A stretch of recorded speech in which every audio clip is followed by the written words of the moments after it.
I wanted to start by asking you guys, in what ways have you seen in your community, and do you think across Turtle Island broadly, that young people are taking up space in these reclamation movements? And what strengths specifically have you found that young people bring to that sort of work? You know, as an Anishinaabe young person, one of the ways that we see that reclamation work happening is through reclaiming our language and culture. And why that's really valuable and important is because a lot of, you know, our cultural ties, our cultural relations, and how we understand our relationship to land is a really part of our identity. It's a part of, you know, reclaiming land as well.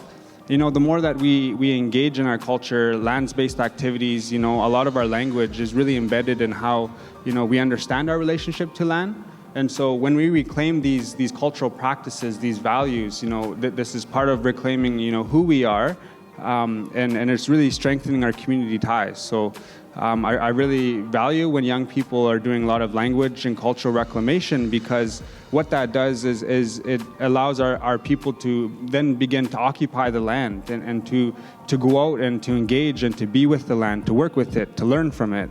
And it doesn't seem like that's something that's so significant, but you know, for our people, when we go out and we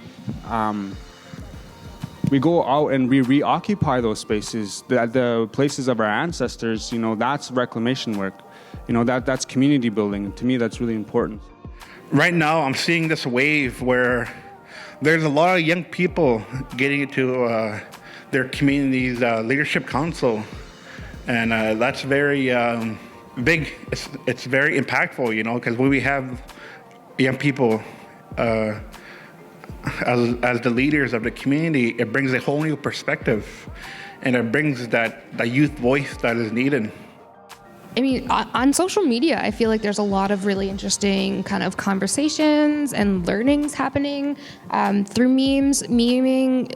The meme community lately especially has found this really awesome way to kind of really distill large concepts of knowledge into very digestible and shareable bits. And it's kind of amazing to see the conversations that I've seen people have who, you know, they might not have any academic background in Indigenous rights or whatever, but they are very well informed on the issues because of memes mostly. So I feel like there's kind of this generation who's growing up with a very like robust political education because of memes.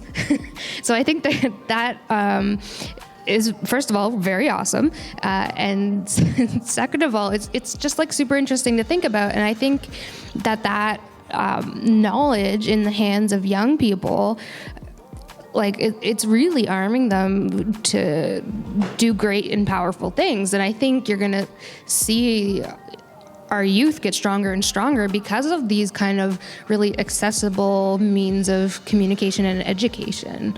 So yeah, memes of the future.